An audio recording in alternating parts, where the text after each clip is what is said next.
Soudain, Noah voit la colocataire les fixer toutes en tenant un couteau, alors il se couvre rapidement. Briard esquisse un sourire et dit qu'il ne devrait pas s'arrêter à cause d'elle, expliquant qu'elle a besoin de la lame pour découper l'étiquette de la chemise qu'elle vient d'acheter. Le lendemain, la colocataire encourage l'adolescente à suivre le cours de Michael. Le soir, Jenna rend visite à Lyon au garage, qui lui promet qu'il arrêtera toute activité illégale, y compris les courses de drague. Un jour, Annabelle rend visite à la chambre universitaire et dit qu'elle connaît les parents de Briard. La femme ajoute qu'elle a retrouvé l'adolescente parce qu'elle est son seul espoir pour faire parler son fils. Lorsque Noah refuse, Annabelle se demande si elle sait combien de temps Rafaela et Will se connaissent, insinuant que le couple a ses propres secrets. Plus tard, l'étudiante arrive au manoir pour récupérer ses affaires, mais elle trouve sa famille en train de dîner avec Sofia et ses parents. Pendant le repas, l'adolescente enragée se rend compte que Rafaela et Will essaient de caser Nick avec l'interne, alors elle déclare que l'homme lui a demandé de vivre avec lui, choquant tout le monde à table. Peu de temps après, l'homme suit Noah au cimetière où elle s'assoit près de la tombe de son défunt père. Il s'excuse d'avoir oublié l'anniversaire de la mort de son père et d'avoir omis de lui dire que leurs parents essaient de le caser avec l'interne. Cependant, il jure qu'il ne se passe rien entre lui et Sofia. Bien qu'elle ait des doutes, l'adolescente choisit de croire ses paroles et dit que s'il y a quelque chose d'autre qu'il veut avouer, il devrait le faire maintenant, car s'il ment encore une fois, ce sera fini entre eux. Nick dit qu'il n'a rien à avouer, mais Noah sait qu'il ne veut pas qu'elle emménage dans l'appartement. Le lendemain, l'étudiante accueille Annabelle au manoir et lui assure qu'elle est seule. Ensuite, la femme montre à l'adolescente le procès caché où elle demandait la garde de Nick ainsi que le retrait qu'elle a dû signer après le chantage, révélant qu'elle n'a jamais voulu abandonner son fils. Annabelle ajoute qu'Andrew, le grand-père de Nick, détestait Will, alors il a fait du petit-fils son héritier. Pour s'assurer que la femme ne puisse pas prendre Nick, Andrew a utilisé son infidélité comme chantage. À la grande surprise de Noah, elle apprend également que Will avait déjà une liaison avec sa mère bien avant qu'Annabelle ne trompe son mari. Pendant que l'adolescente est distraite, la femme entre dans la salle de bain et vole la brosse à dents de Will. Avant de partir, Annabelle remet à Noah une lettre et lui dit de s'assurer que Nick la reçoive et cette dernière reconnaît que si jamais il découvre qu'elle a aidé sa mère, il ne lui pardonnera jamais. Plus tard au bureau, l'homme manque de surprendre sa demi-sœur en déposant la lettre sur son bureau, alors Sofia la sauve en mentant en disant qu'un messager l'a livrée. Cependant, après l'avoir lu, Nick déchire le papier et dit à Noah de le jeter. Cette nuit-là, le demi-frère emmène l'adolescente à un rendez-vous romantique pour s'excuser du dîner avec la famille de Sofia. Alors qu'ils dansent lentement, l'homme dit qu'il doit partir à Londres avec l'interne pendant quelques jours à cause d'une affaire, ajoutant que la gagner pourrait signifier plus d'opportunités pour lui. Plus tard, alors qu'ils sont allongés dans le lit, Noah partage qu'elle a une étrange sensation que cette nuit ressemblait à un adieu. Lorsqu'elle lui demande pourquoi il a déchiré la lettre, il dit qu'il ne veut pas connaître la vérité et qu'elle devrait respecter sa décision. Le lendemain, un paparazzi prend des photos de Nick et Sofia à l'aéroport. Pendant ce temps, Rafaela confronte sa fille à propos de son comportement pendant le dîner et du fait qu'elle vive dans l'appartement de son demi-frère. Ainsi, Noah révèle qu'elle sait que la relation entre sa mère et Will a commencé alors qu'ils étaient encore mariés à leur conjoint, insinuant qu'elle n'est pas en position de juger les choix de vie de sa fille. À Londres, Nick rencontre son grand-père Andrew et lui demande des nouvelles de Briard. L'homme âgé dit qu'il a réglé la situation il y a des années et qu'elle était dans une institution psychiatrique pendant les 2 dernières années. Le grand-père ajoute que Briard n'allait pas bien même avant de rencontrer Nick et qu'il ne devrait pas se sentir coupable de ce qui lui est arrivé. Après avoir lu les messages du couple sur l'ordinateur, la colocataire se rappelle que son objectif principal est de se venger de Nick pour quelque chose qu'il lui a fait il y a des années. À Londres, Sofia dit à l'homme de faire attention à sa relation avec l'adolescente, car selon son expérience, être dans une relation que les gens veulent détruire ne se termine jamais bien. Soudain, ils reçoivent des nouvelles qu'ils ont gagné l'affaire et ils partagent une accolade de célébration, déstabilisant la femme. Sans que le couple ne le sache, un paparazzi prend leurs photos par la fenêtre. Une fois que Nick rentre chez lui, il voit que sa petite amie n'est pas dans l'appartement, et lorsqu'il tente de l'appeler, elle est occupée à jouer à des jeux de cartes avec Michael et Briard. Après que la colocataire soit allée se coucher, Michael tente de s'approcher de l'adolescente, mais elle refuse poliment ses avances et le remercie de sa compagnie. Cependant, Nick surprend l'interaction tendue et après que l'autre homme soit parti, une dispute éclate. Un an après avoir survécu à un événement traumatique avec son père éloigné, une étudiante universitaire continue sa relation avec son demi-frère. Cependant, malgré leurs sentiments forts l'un pour l'autre, les personnes autour d'eux sont déterminées à séparer le couple. Lors de sa fête d'anniversaire, Noah accueille les invités à la porte avec sa mère Rafaela. Lorsqu'une femme demande où est son demi-frère Nick, son beau-père Will explique qu'il fait un stage dans un cabinet d'avocats à San Francisco. Plus tard, l'adolescente et sa meilleure amie Jenna se faufilent dans sa chambre pour savourer secrètement du champagne. En voyant la tristesse sur le visage de Noah, son amie lui demande ce qui ne va pas, et elle lui confie que cela fera bientôt 1 an que son père est décédé. Jenna la réconforte et dit que l'homme l'avait bien cherché, insinuant qu'il méritait son sort parce qu'il avait capturé l'adolescente et mis sa vie en danger. Ensuite, Noah déplore qu'elle ait à peine vu Nick l'année passée, révélant qu'ils sont dans une relation secrète. Soudain, l'adolescente voit la voiture de l'homme entrer dans l'allée, alors elle court hors du manoir pour l'accueillir. Elle saute dans les bras de Nick et déclare avec enthousiasme qu'elle savait qu'il finirait par arriver. Sans que le couple le sache, Rafaela et Will les observent déçus depuis le balcon, révélant qu'ils sont au courant et désapprouvent la relation. Quelques instants plus tard, le couple se faufile près de la piscine et il passe à l'acte. Après l'amour, l'homme lui offre un collier avec un pendentif en forme de cœur et elle promet de le porter pour toujours. Le lendemain, le couple entre dans une pâtisserie, où la malicieuse Noah entraîne l'homme aux toilettes pour s'amuser. Dans l'après-midi, il joue au volleyball sur la plage avec Jenna et son petit ami Lion. Lors d'une fête, les deux hommes regardent leurs petites amies célébrer la fin du lycée en enlevant leurs uniformes scolaires et en dansant en sous-vêtements autour du feu de camp. Lion exprime son inquiétude que leur relation soit en péril car Noah et Jenna, qui ont 3 ans de moins qu'eux, vont partir à l'université où elles rencontreront des gens de leur âge. Le demi-frère écarte son inquiétude, mais l'ami insiste sur le fait que la distance détruit tout. Quelques jours plus tard, Lion rend visite à son frère Lucas en prison et lui dit qu'il pourrait perdre leur garage car les affaires ont diminué et le loyer a augmenté. Cependant, l'homme plus âgé insiste pour qu'ils ne vendent pas le magasin malgré leurs problèmes financiers. Après la remise des diplômes, l'adolescente reçoit une nouvelle voiture de sa famille et elle et Nick partent immédiatement en balade. Dans le véhicule, ils soulignent qu'ils ont gardé leur relation secrète pendant 1 an et qu'il en a marre de se cacher. Plus tard, l'homme emmène Noah dans l'appartement que son grand-père lui a donné et lui dit qu'il ne retournera pas à San Francisco et qu'il vivra dans cet espace car il est proche de l'université. L'adolescente pense qu'il veut qu'elle emménage, mais en voyant l'air confus de son visage, elle réalise qu'il voulait juste dire qu'ils peuvent avoir leur rendez-vous secret là-bas, et elle quitte rapidement l'appartement. Ce soir-là, Lion dit à Nick qu'il ne pense pas qu'il pourra jamais offrir à Jenna le mode de vie auquel elle est habituée, étant donné qu'elle vient d'une famille riche tandis qu'il travaille dans un garage. Puis, l'homme avoue qu'il n'est pas sûr d'être prêt à vivre avec Noah, car l'idée le terrifie.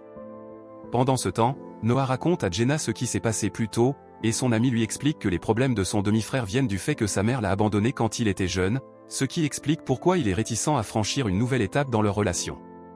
L'homme vérifie son téléphone qui sonne et voit que c'est sa mère, mais il choisit d'ignorer l'appel. Des semaines plus tard, Noah et sa mère visitent la chambre universitaire où elle rencontre sa nouvelle colocataire Briar. La mère de l'étudiante explique que sa fille a fréquenté le même lycée que Noah, mais qu'elle a pris une année sabbatique de 2 ans avant de commencer l'université. Parallèlement, Nick commence son stage dans l'entreprise de son père et rencontre la belle recrue junior Sophia. Quelques jours plus tard, Rafaela montre à sa fille une photo de paparazzi d'elle et de son demi-frère en train de s'embrasser et lui dit que si le public découvre leur relation, cela pourrait affecter la réputation de la famille. Puis, la femme demande à l'adolescente si elle est sûre que Nick ne participe plus à des combats illégaux et à des courses de rue, et cette dernière répond avec des filles qu'elle aime et a confiance en l'homme.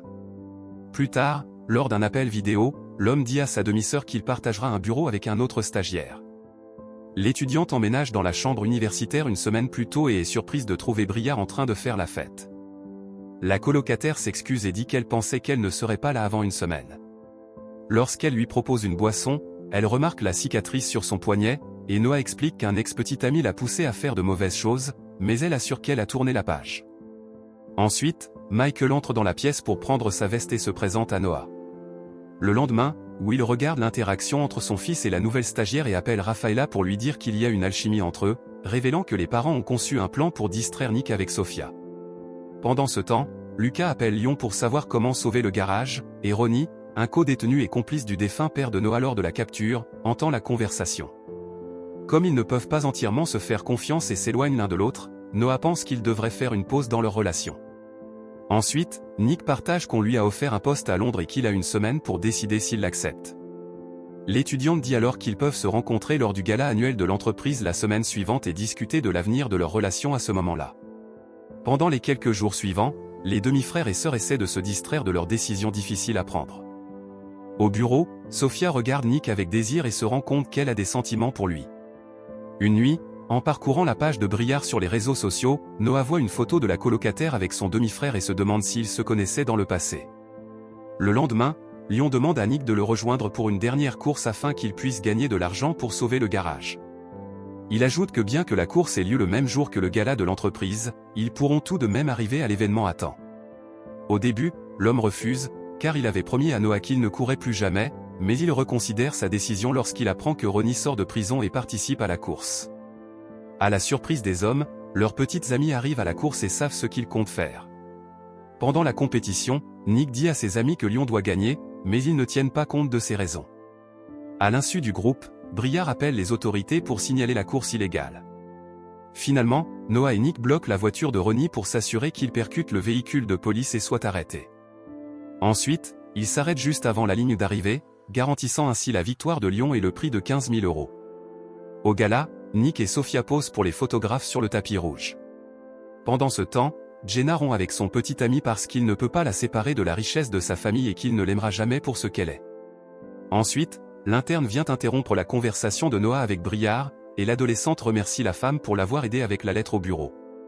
Quelques instants plus tard, Nick demande à la colocataire ce qu'elle fait à la fête, et celle-ci répond qu'elle a toujours voulu qu'il l'emmène au gala. L'homme lui rappelle qu'ils n'ont fréquenté que pendant quelques mois il y a 3 ans et qu'elle devrait arrêter de le tourmenter, révélant qu'il était l'ex-petit ami de l'accident de course de drague. Plus tard, Noah dit à son demi-frère qu'elle sait tout ce qui s'est passé entre lui et la colocataire. Pendant ce temps, Lyon accepte une offre d'emploi de Monsieur Tavish, le père de Jenna, et dit à Noah qu'il travaillera depuis le bas pour reconquérir son ex-petit ami. À la surprise générale, Briard laisse Annabelle entrer à la fête par une porte dérobée. La femme dit à Nick qu'elle ne l'a jamais abandonné et qu'elle est partie parce que Will et Rafaela avaient une liaison. Ensuite, dans le jardin, elle remet à Will un test de paternité montrant qu'il est le père de Maggie et non son dernier mari, comme tout le monde l'avait supposé. Lorsque Rafaela lui demande quand cela s'est produit, l'homme répond que c'était pendant leurs vacances aux Bahamas avant le divorce. Tout le monde se demande comment Annabelle a obtenu l'ADN, alors Noah avoue qu'elle l'a laissé entrer dans le manoir et a déposé la lettre au bureau. Elle explique qu'elle voulait seulement que le demi-frère sache que sa mère ne l'avait jamais abandonné. Cependant, Nick dit que les seules choses qu'il a apprises jusqu'à présent sont que son grand-père est un monstre, que son père lui a menti toute sa vie et que sa mère ne l'a jamais aimé et ne voulait protéger que l'avenir de Maggie. En colère et trahi, l'homme retourne à la fête et embrasse Sophia devant tout le monde. Alors qu'il quitte la fête avec Lyon, Briard montre à Noah des photos de lui et Sophia s'embrassant et dit qu'ils ont une liaison depuis un moment. Avant de s'éloigner, la colocataire vole discrètement les clés du sac de l'adolescente. Parce que son ami lui a fait réaliser l'erreur de ses voies, Nick retourne à la fête pour chercher sa demi-sœur. Il demande à Briard où elle est, mais la colocataire lui dit qu'il est trop tard. Elle révèle alors qu'elle était enceinte au moment de l'accident et a perdu l'enfant. Bien qu'il jure qu'il ne savait rien de sa situation, Briard croit que sa famille a quelque chose à voir avec la perte du bébé, car il possédait l'hôpital. Nick exige de savoir où est Noah, alors la colocataire dit qu'elle est probablement dans le dortoir en train de se faire du mal. Bientôt, l'homme défonce la porte du dortoir, mais sa demi-sœur n'est pas là. Pendant ce temps, l'adolescente se sèche dans la chambre de Michael et le remercie de l'avoir laissé entrer, car elle a perdu ses clés. En l'aidant avec son sac, l'homme voit le message d'excuse de Nick sur son téléphone, mais l'ignore. Finalement, ils ont une relation, et le collier en forme de cœur tombe au sol. Plus tard, Noah trouve Nick qui l'attend sous la pluie, et après quelques secondes de silence, ils réalisent tous les deux que leur relation est terminée. Pendant ce temps, Rafaela et Will acceptent que tout ce qui s'est mal passé dans leur famille était de leur faute. Le lendemain, Noah visite la tombe de son père et trouve le message de Nick écrit sur la pierre tombale, disant qu'il sera toujours là pour elle. Quelques jours plus tard, Nick passe du temps avec l'adolescente et sa demi-sœur Maggie. À sa surprise, sa mère éloignée, Annabelle, arrive pour récupérer la fille. La femme supplie de lui parler, mais il refuse, et lui et Noah s'éloignent en voiture. Pour réconforter son petit ami, l'étudiante initie l'intimité et il passe à l'acte. Plus tard, dans le dortoir, Noah présente l'homme à Briard, et il la fixe comme s'il venait de voir un fantôme. Il s'excuse immédiatement pour partir, mais en prenant son manteau près de la porte, il fait tomber accidentellement son téléphone. Dans la voiture, Nick demande à son chauffeur s'il se souvient de Briard, révélant qu'il a un passé commun avec l'étudiante. Soudain, un lion bouleversé, tenant un couteau ensanglanté, contacte l'homme par le téléphone du chauffeur et lui demande de l'aide. Peu de temps après, Nick apprend que son ami s'est coupé la main en ouvrant le paquet que Lucas lui avait demandé de livrer, et l'ex-ami confirme qu'il s'agit d'une substance illégale. Il se demande pourquoi Lyon ne lui a pas simplement demandé de l'argent s'il était désespéré, mais ce dernier répond qu'il ne veut pas de sa charité. À la grande surprise de Nick, Noah les rejoint dans l'arrière-salle du bar peu recommandable pour la remise, et Lyon explique qu'elle a répondu à son téléphone lorsqu'il essayait de l'appeler plus tôt. Ensuite, il rencontre le frère de Ronnie, Bobby, qui blâme toujours l'adolescente pour l'incarcération de son frère. L'homme affirme que la livraison manque 100 grammes, alors il ordonne à Nick et Noah de retirer 3 000 € chacun pour couvrir le produit manquant. Lorsque l'adolescente verse sa boisson sur les chaussures d'un client impoli, une bagarre éclate dans le bar. Dans le chaos, Bobby tente de poignarder Nick, mais la demi-sœur l'arrête et lui donne un coup de poing dans le visage. Au poste de police, le demi-frère appelle Sophia et lui demande de les libérer sous caution, et elle promet de ne pas dire à Will qu'ils ont été arrêtés. Plus tard, Noah réprimande Nick pour sa participation à la transaction illégale, alors il jure que c'était l'œuvre de Lucas. Pour se faire pardonner, il la rejoint lorsqu'ils adoptent un chat noir dans un refuge pour animaux. Devant le dortoir, l'homme mentionne les mauvaises vibrations qu'il ressent de Briard mais refuse d'expliquer pourquoi. Lorsqu'il lui demande des informations sur la colocataire, Noah dit qu'elle a eu un accident de voiture avec son petit ami pendant une course illégale. L'adolescente lui demande s'il sait qui est le garçon, mais Nick répond que cela s'est probablement produit lorsqu'il était au Mexique. Elle ajoute que Briard a été à l'hôpital pendant 2 mois après l'accident, et quand elle est sortie, son petit ami sortait déjà avec quelqu'un d'autre. Comme ils ont la chambre pour eux seuls, le couple fait l'amour sur le comptoir de la cuisine.